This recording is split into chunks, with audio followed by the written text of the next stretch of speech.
art or like sculpting, but minimalism was basically originally a trend in sculpture and painting, like from like the early 1950s, y'all. And it was basically just like a type of, a type of form of sculpture and painting, kind of like an avant-garde movement, if you will, and minimalism has evolved drastically, folks. Like there's a whole documentary on Netflix about minimalism. This minimalism has really become a thing.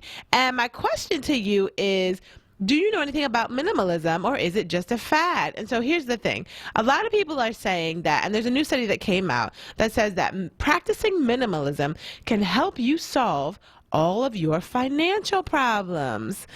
I mean, financial problems, we kind of need to get those together anyway, especially after we filed taxes this week and everybody was like, ugh, either I was getting a refund or I paid a gang of money. And so minimalism is all about living with less, right? And so this also includes less financial burdens, less debt, less unnecessary expenses, but is it really just as easy as getting rid of your stuff? So here's the thing. In our world these days, we carry a lot of stuff with us, right? We carry a lot of weight. We got houses full of all types of stuff. We have, books and DVDs. I don't know if anybody has DVDs anymore, but we have DVDs in my house. We got books and DVDs and cassettes and VHSs. I'm throwing it back a little bit for y'all, but I hope you kept some of those archival items. But we have so many clothes. We have art, all those little fancy decorations that you put in your living room, all types of stuff just piled on top of each other. We have linen closets dedicated. We have a whole closet dedicated to sheets. Why do we have a whole closet dedicated to sheets and towels, my friends? How many sheets and towels do you actually need? Like, I remember being at my grandmother's house and when I say the whole closet, she probably had enough towels and sheets to service a massage therapy practice for like 2 weeks without washing ever. That's how many towels and sheets we got. We have all this excess stuff, and living a life based off of, these worldly possessions, it can get cluttery.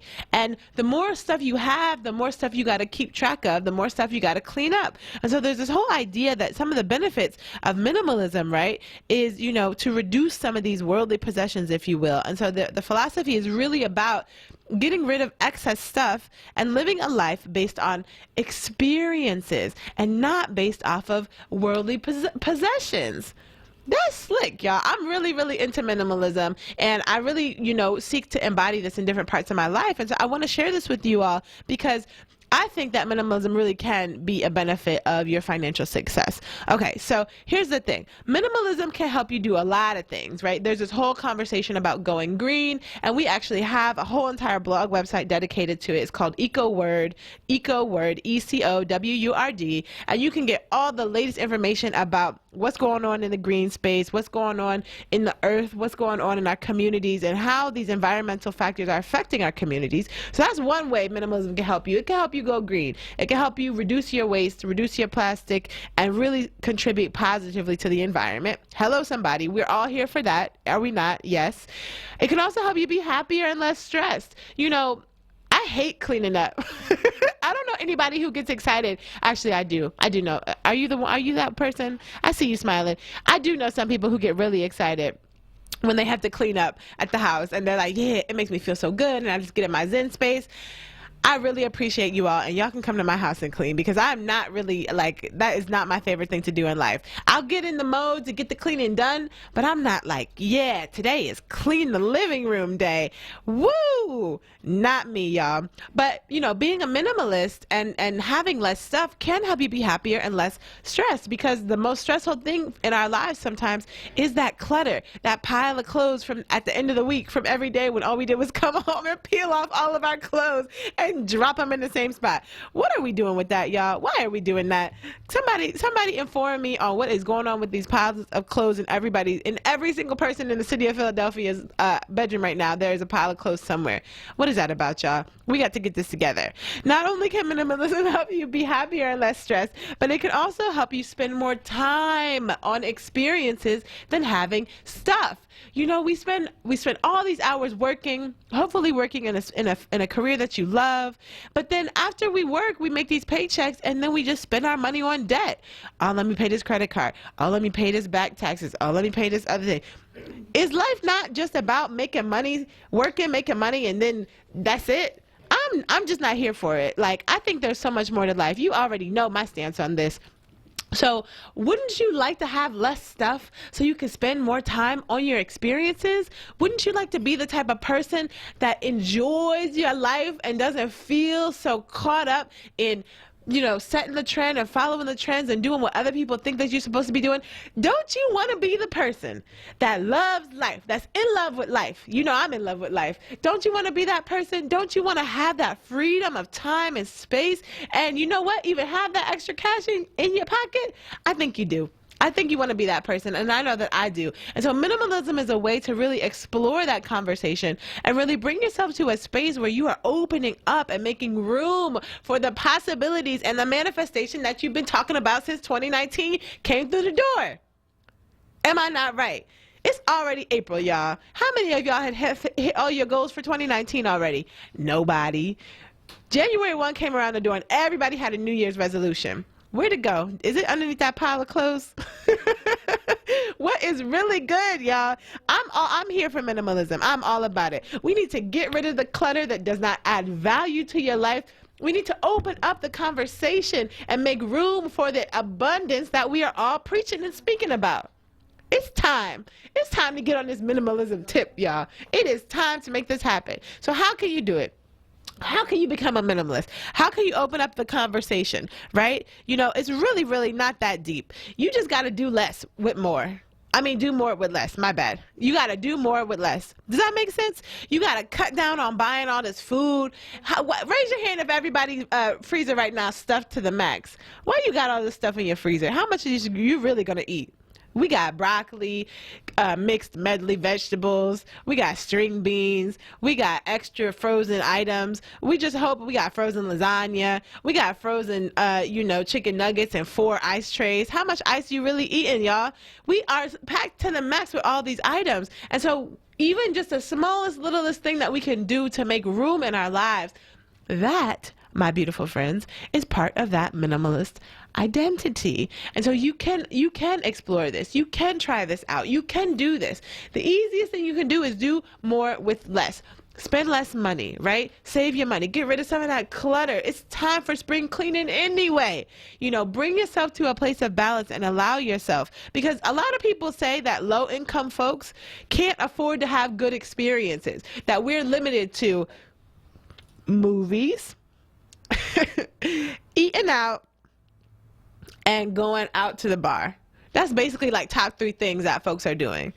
The truth is that minimalism is a theory based on valuing experiences rather than things, which is true because you don't necessarily need a lot of money to enjoy your experiences or to have interactions with others, right? So spending time at the park this weekend when it's about to be nice, that's free. That used to be the go-to when I was a kid. My mom would be like, yeah, we're going to pack up this food and we're going to go right to the park with these blankets for outdoors and we're just going to have a good time. That was literally costless. It didn't cost us anything. And that was such a good positive memory that I had as a child. You know, there is a whole psychology behind owning things and feeling like owning things makes it important. You know, when you own stuff, it makes you important, right? Like, oh, okay, well, I spent $500 on this bag. Yeah, yeah. It's like this underlying kind of thing, like, okay, well, I'm worth $500. No, you're not. Money is fake. Money is something that was created as a way to exchange goods, which came after bartering. Hello, somebody. So money is just an extension of your mentality. Money is not everything, right? Money is not life. You can't breathe money. I'm sorry, but I need air. I would gladly take the air over the cash flow because that's the only way you're going to live on this earth anyway. I know. Y'all hear me. I'm on my soapbox today, but I want you to try this minimalism thing out. Minimalism is all about having the right things, right? And not doing the whole quantity over quality. And I know a lot of us have difficulty with that because we're expecting that, like we go to the dollar store and buy all this stuff and we are constantly being bombarded with this conversation that money is the root of our happiness.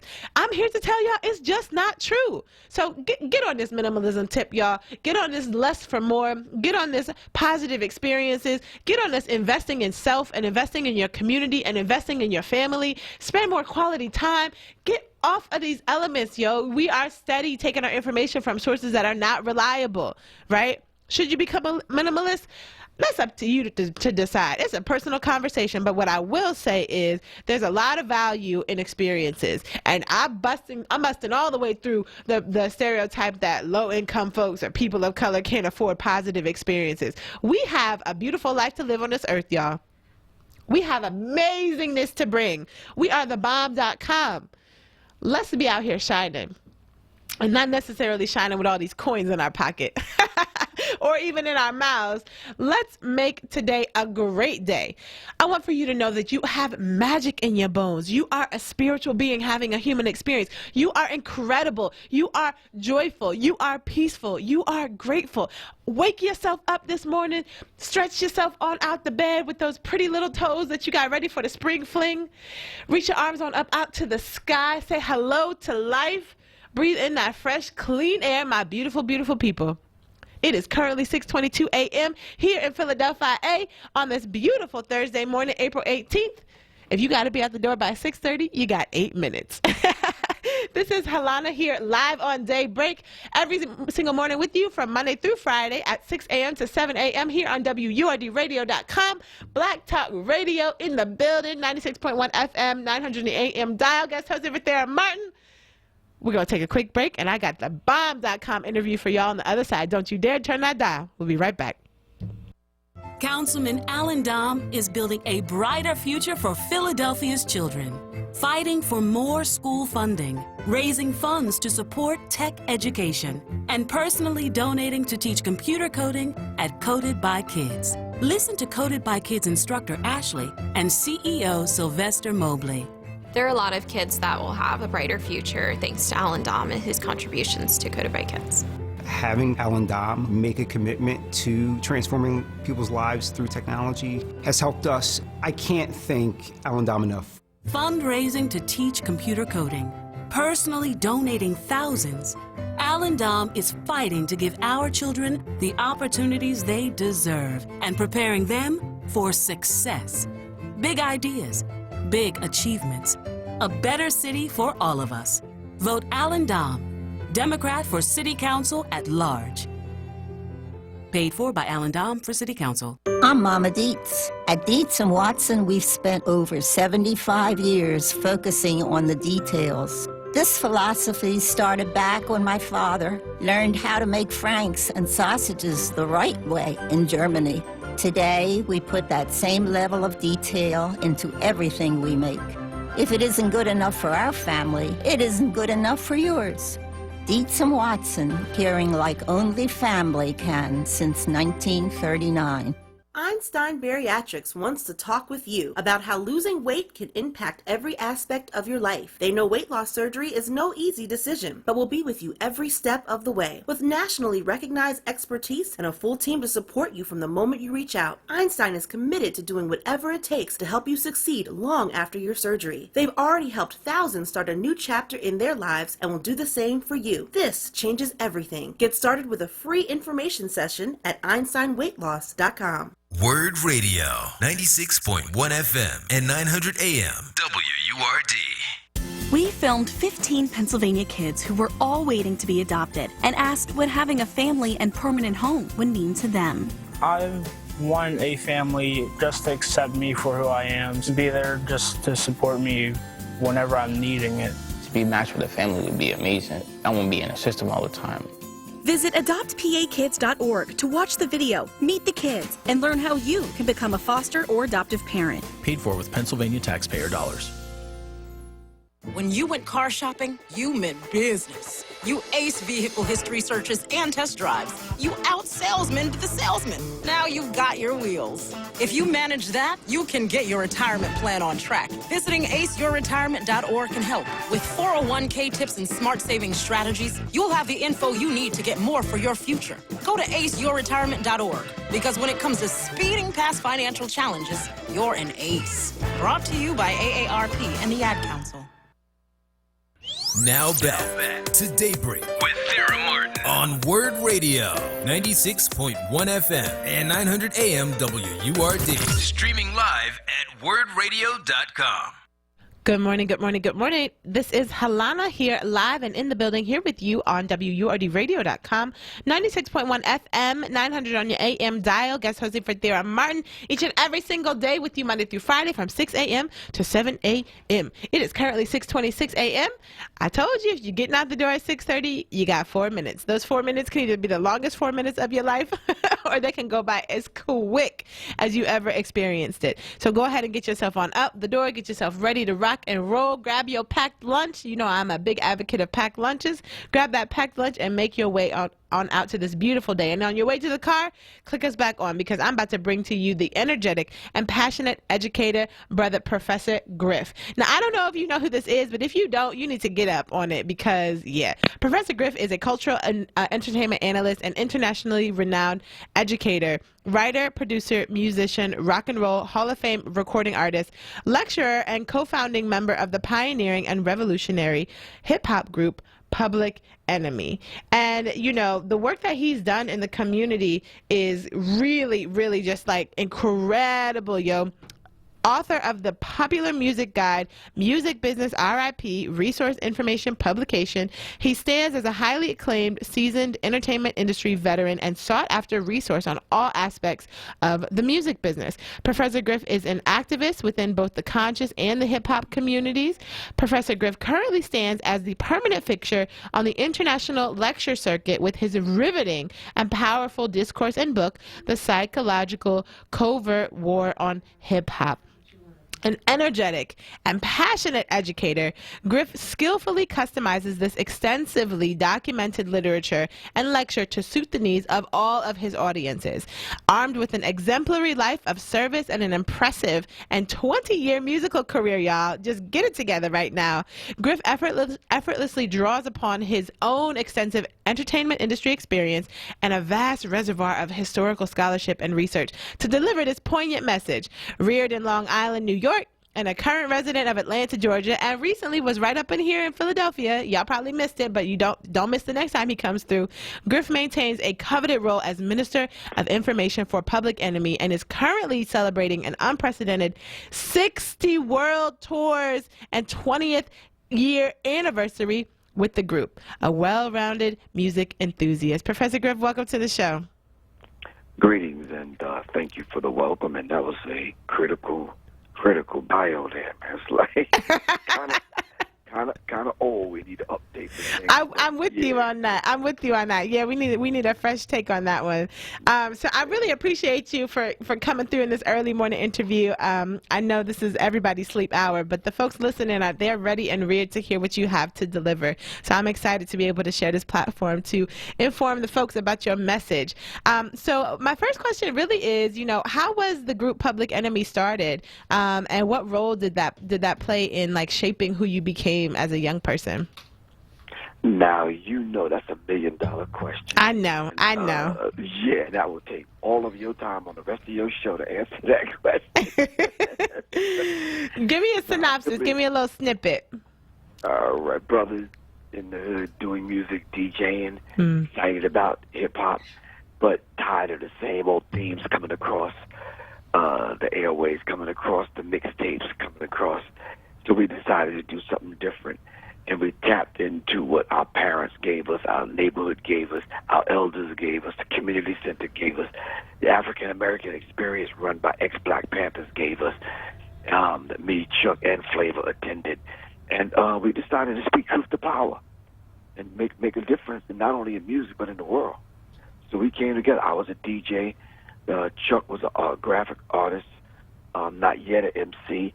And Flavor was everything under the sun. Yeah. So we put it together, came together, and put this thing together called Public Enemy. Chuck was offered a deal by Def Jam, and he brought the rest of us along. Oh yeah. And wasn't that the rise of a brand new era of hip hop? Yes. Oh yeah, definitely. It definitely was, because it ushered in a different mindset. Not to say that it wasn't there, but it was laying dormant. Yeah, so we just kind of ushered it in and made it happen. Yeah. After hearing the message from Melly Mel, Grandmaster Flash, the Furious Five when Melly Mel was doing his thing. We was like, wow, that's the lick right there. Oh yeah, oh yeah. And I'm wondering too, talk to me about, because you said something real key right there, mindset. It shifted the mindset, and we're going to talk more about mindset as we get into the interview, but what do you feel like, how do you see the congruence between the power of hip hop and the power of a positive mindset, right? Talk to me about that connection as you see it. Well, my thing is, we didn't tend to follow at that particular time. We weren't following the trends that were out. Everything from the way we dressed, the way we approached music, the way we approached writing, the way we went about promoting. No group at that time was borrowing concert tickets from the other groups and going back into the hood and driving people to the concert. No one was taking their money and going to prisons and visiting and putting money on books and doing that kind of stuff. So those are the things we did. And this wasn't coming from a record label. We were doing this. So in order to put out something positive in your music, we said we have to live this. We have to be this.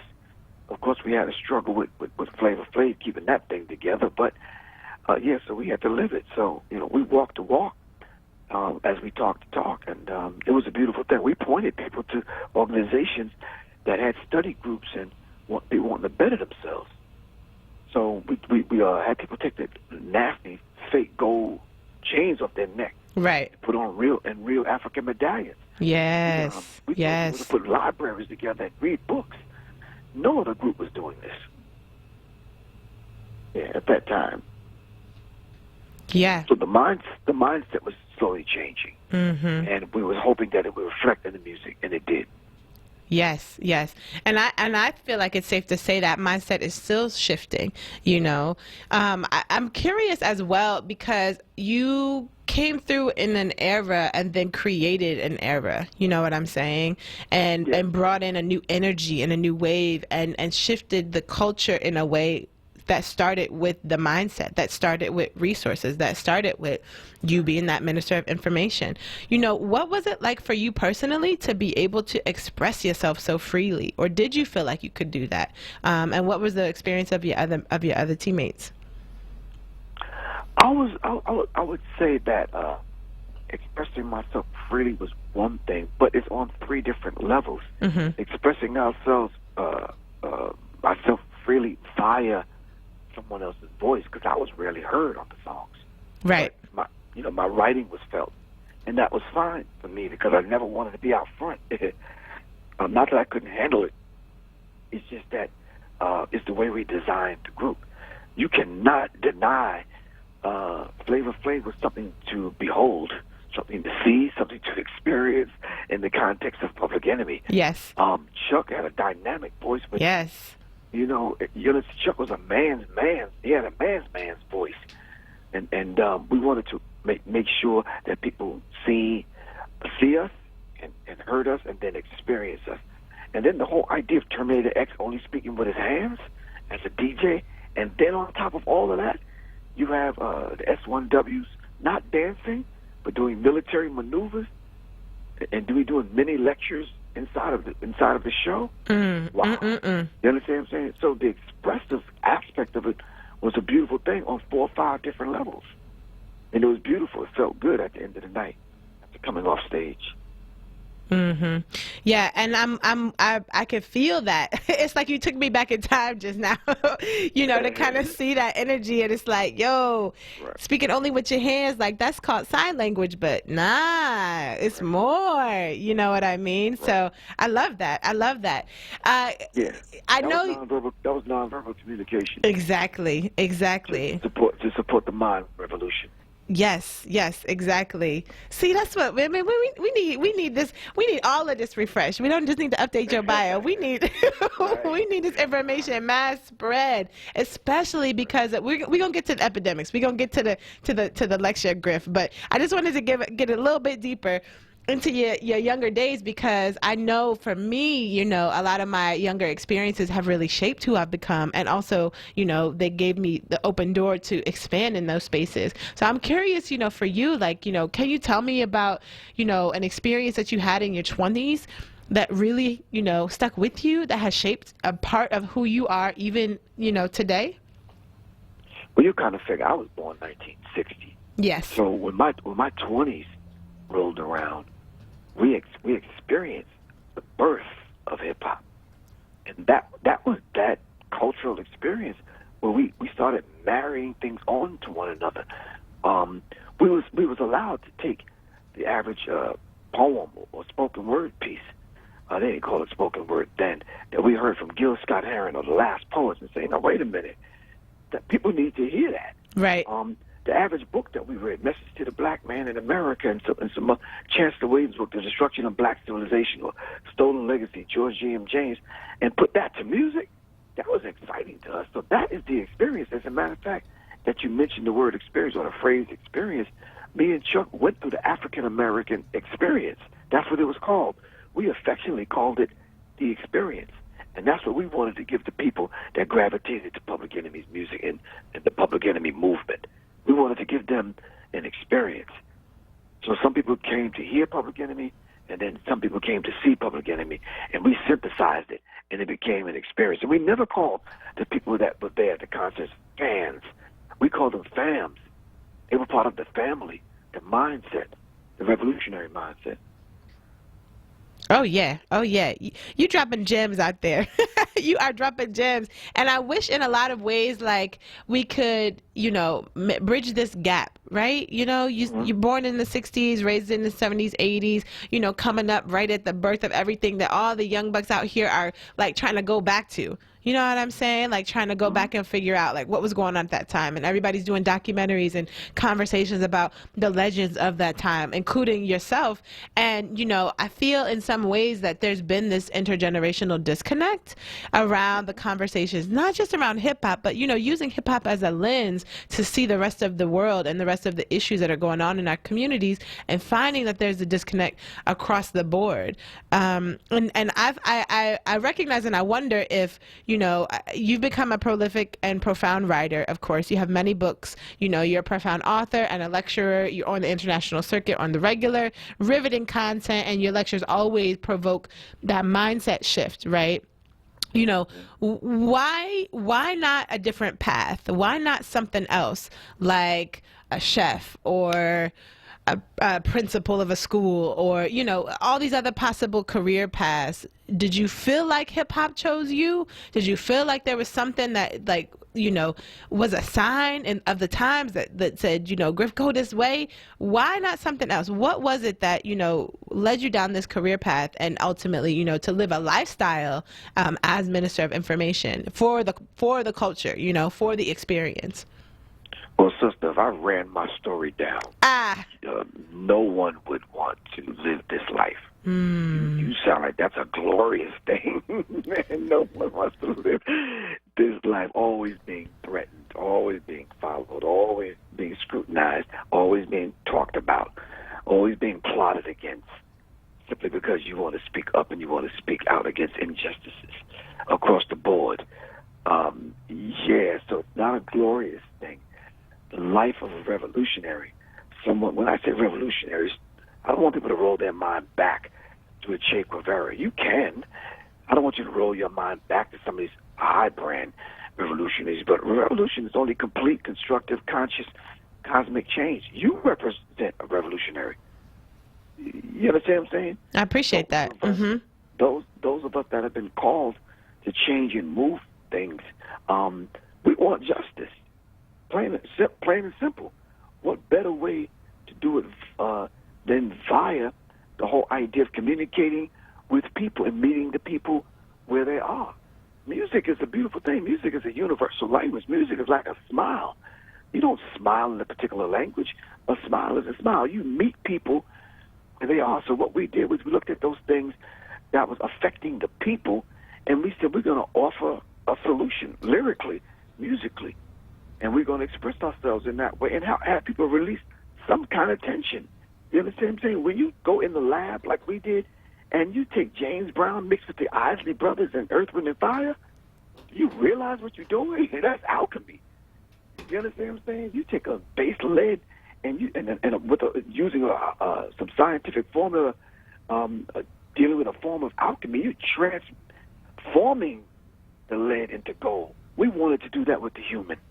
We wanted to say, listen, y'all remember Earth, Wind, and Fire. Y'all remember vibrations of Frankie Beverly and Mays. And we want to tap into the Jimmy Castor Bunch. We want to tap into all of those artists back in the day, Sam Cooke. We want to tap into a grunt from James Brown or a scream from Aretha Franklin. And we want to put all that in the gumbo. Or we'll put all that in the pot, stir it up, and this is what you get, some organized noise. You understand? With some conscious lyrics over top of it. Yes. Oh, I understand that better than you even know. Yeah. And because I'm a chef, I'm like, okay, yeah, I get the double metaphor and a double entendre. Right. Yeah, we mixing it up. Yeah, I'm loving it. We got to take a quick break. You have time to stick with me on the other side, Griff? Yes, I do. Okay, I appreciate you. This is Halana here live on Daybreak, 96.1 FM, WURDradio.com, 900 on your AM dial, currently interviewing the one and only Professor Griff. Make sure you don't dare touch that dial. We're going to take a quick break. We'll be right back. Mayor Kenny says there's no alternative to the beverage tax to fund pre-K and rebuild. Guess who disagrees? Philly residents. It's a damn disgrace. Small business owners.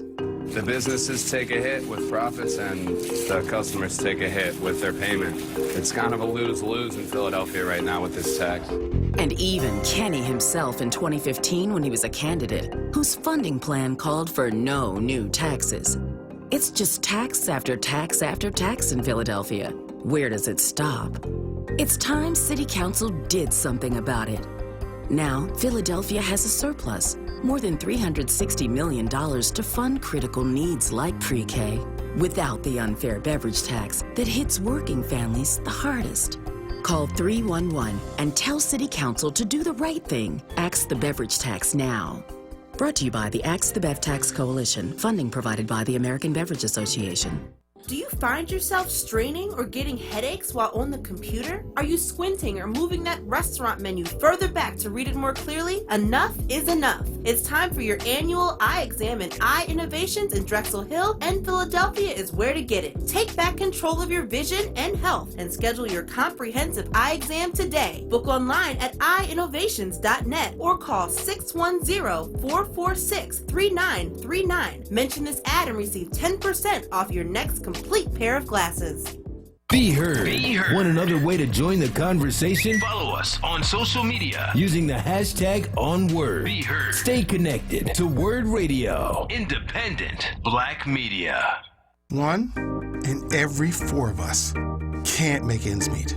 We can keep pre-K for our children and still get rid of that ridiculous soda tax. Drug injection sites are not safe, and someone gets killed almost every day in Philadelphia. From poverty to potholes, we can do better. I am Anthony Hardy Williams, and I have been listening to you. We can move Philadelphia forward together. Vote Anthony Hardy Williams for mayor.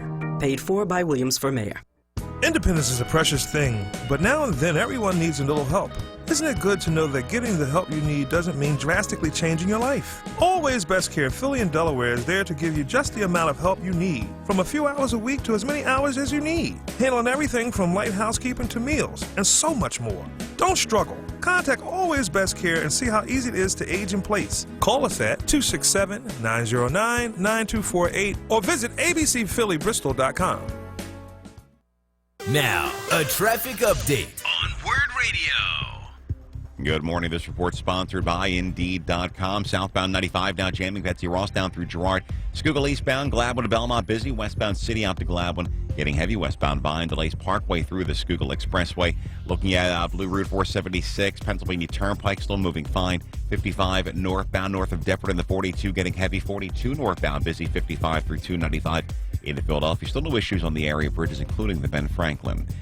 Indeed, used by over 3 million businesses for hiring, where business owners and HR professionals can post job openings with screener questions, then sort, review, and communicate with candidates from an online dashboard. Learn more at Indeed.com/hire. For more traffic information, log on to SIGAlert.com. I'm Jim Bachman with your Philadelphia area traffic. Now back to Daybreak with Sarah Martin on Word Radio, 96.1 FM and 900 AM WURD. Streaming live at wordradio.com.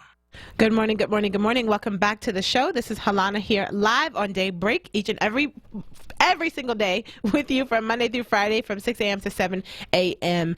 And I am guest hosting for Sarah Martin here on 96.1 FM, WURDradio.com, 900 on your AM dial. It's currently 6:46 a.m. If you got to be out the door by 7 a.m., I know we got a riveting interview on the air. Don't you be late. Don't be late to work listening to me on the radio. Just go ahead and turn the radio on when you get into your car, y'all. I want to be an agent in your positive change and the reason why you are successful today, not the reason why you are running behind. Currently 55 degrees outside. It's going to be as high as 79. Keep that in mind when you head out the door this morning. We have a beautiful, beautiful energy on the line today. Professor Griff, just world-renowned, everything. You got to know who he is. If you don't, do a quick Google search and just get hip to the tunes. Professor Griff, thank you so much for taking the time to connect with me today. Thank you again. Welcome back to the show. So I'm going to hit you with just a couple quick flash-in-the-pan questions. This is like a classic interview style, you know, where they ask you a question and you just give like a short answer. So I'm going to hit you with a couple of them, and then we're going to get into your current lecture circuit, your book, and give you an opportunity to share with folks how they can continue to connect with your current work. Right. You ready? Yes. Okay. First question is, what is the calling for your life? I am God having a human experience called Griff. I'm called to do exactly what I'm doing right now, being me. Yes. How do you define who you are? I define who I am by how I affect others and the degree of positivity. I would say that I could at least affect everyone, not only around me, but just locally and globally through my work. Whether it's books, whether it's song, or whether it's a lecture, or whether it's just being me. Yes, yes. What connects you to your purpose? I think the thing that connects me to my purpose is you, your husband, my wife, people, the human family connects me to my purpose. I am because we are, therefore I am. Yes. What does the voice in your head say? Get out your head and get out your own way. Yeah. Exactly. What do you believe about yourself? And a red flag right there, because I don't even do the term belief. I'm way beyond belief. I'm in the phase of knowing. I'm in the phase of actually being it. The whole belief thing is, that's what I was. Okay. What do you know about yourself? My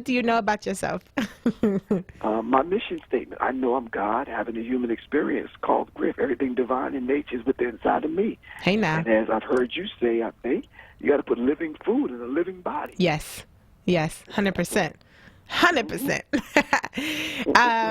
What message are you sending people with your words? What is your intention?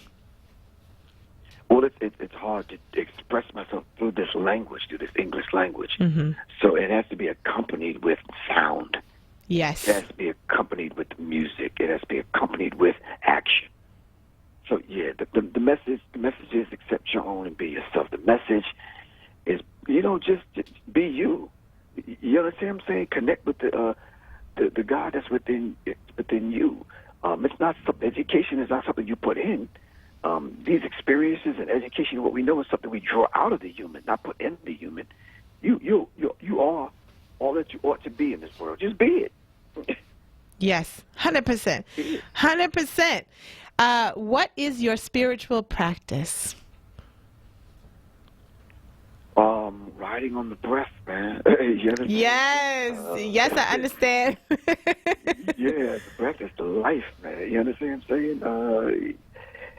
It's hard to define spirit. As a matter of fact, when you start to define spirit, then it's not spirit at all. Exactly.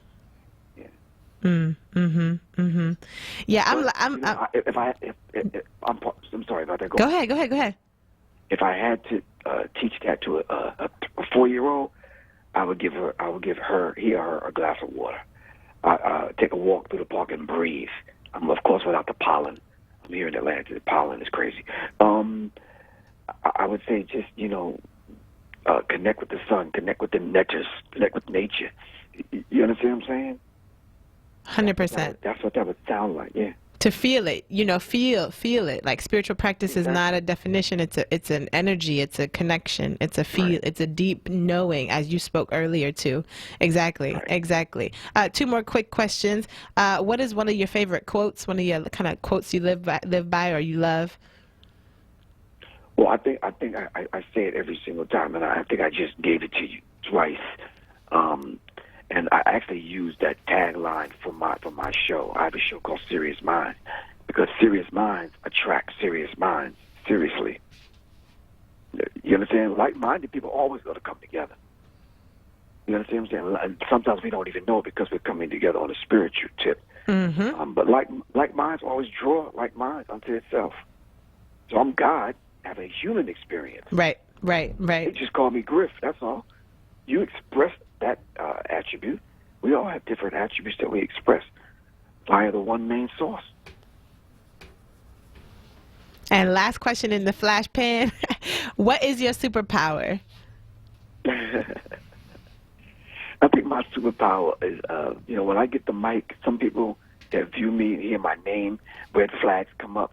Oh, man, he's this kind of person. He's militant. He's radical. He's angry all the time. Interesting.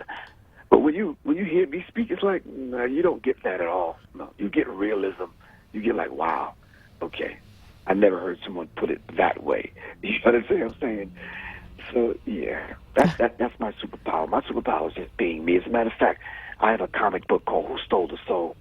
And I'm not even the main character in the comic book. Hip-hop is. Hip-hop is higher infinite power, healing our people. Higher infinite power, healing our people. I think my superpower is communication. Yes, I would agree. 100%. Okay, that ends the flash round. That wasn't that flash. It was kind of slow, but it's cool.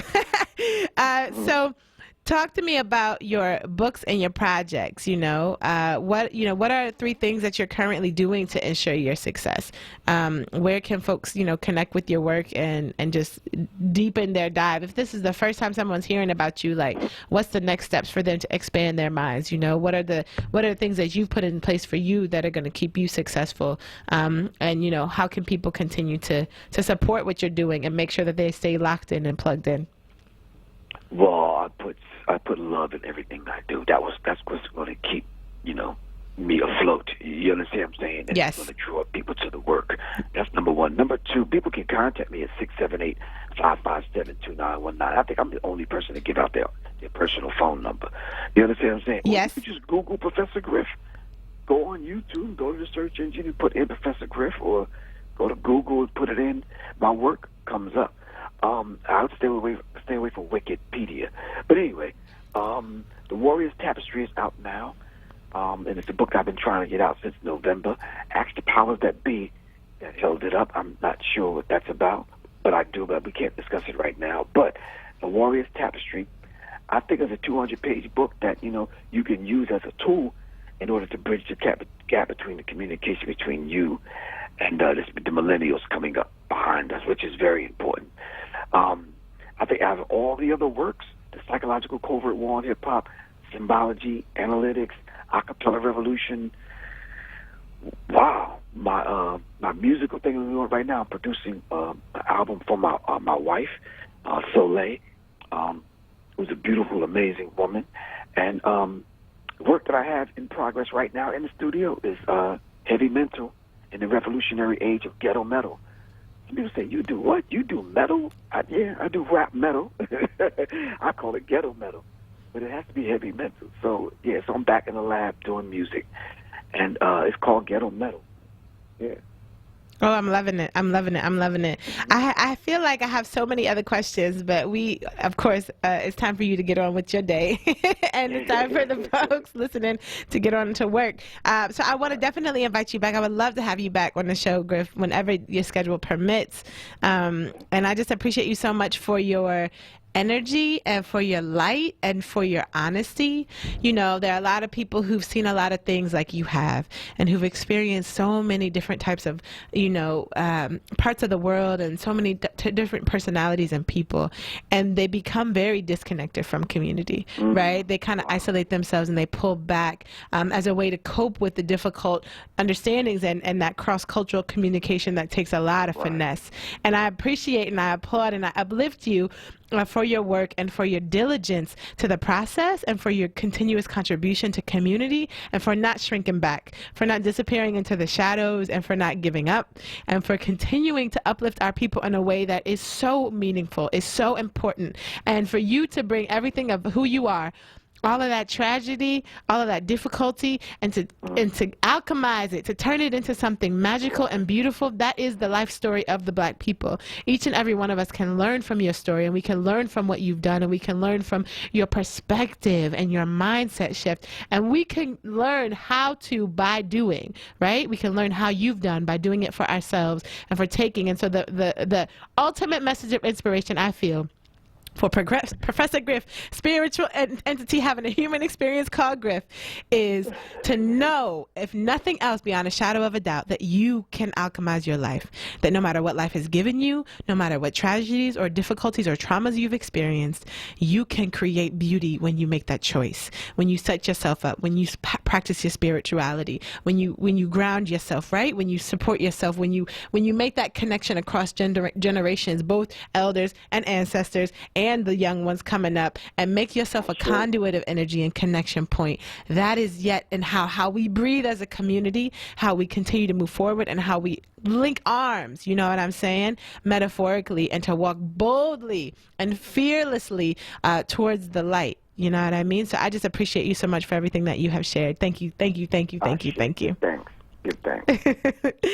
That is Professor Griff on the mic, sharing love and light with everybody here in the city of Philadelphia. Thank you so much again, Professor Griff, for shedding your wisdom with us here on WURD Radio.com, Black Talk Radio in the building, 96.1 FM, each and every single Monday through Friday. You never know what amazing tips you're going to get, so you cannot miss this show, 6 a.m. to 7 a.m. This is Halana here live on Daybreak, guest hosting for Thea Martin. And don't you know, it's time for you to go to work, friends. It's time for you to go to work, or it's time for you to wake up. And make sure, no matter what comes your way today, that you go forth in love, that you go forth in peace, and that you go forth in joy. And know that no matter what comes your way, you have everything. You have everything that you need. I love you guys so very, very much, and I want to send you a warm, happy Thursday morning. It's going to be hot to trot today. Let me see y'all cute with the toes out. I love you guys so much. I will see you tomorrow morning. This Black History Month, Woodmere Art Museum presents the opening of Freedom's Journal, The Art of Jerry Pinkney, master watercolorist and renowned illustrator. Celebrated worldwide, Pinkney's works present spirited watercolors and powerful depictions focusing on the civil rights struggle and the pursuit of freedom. Featuring over 100 artist illustrations, including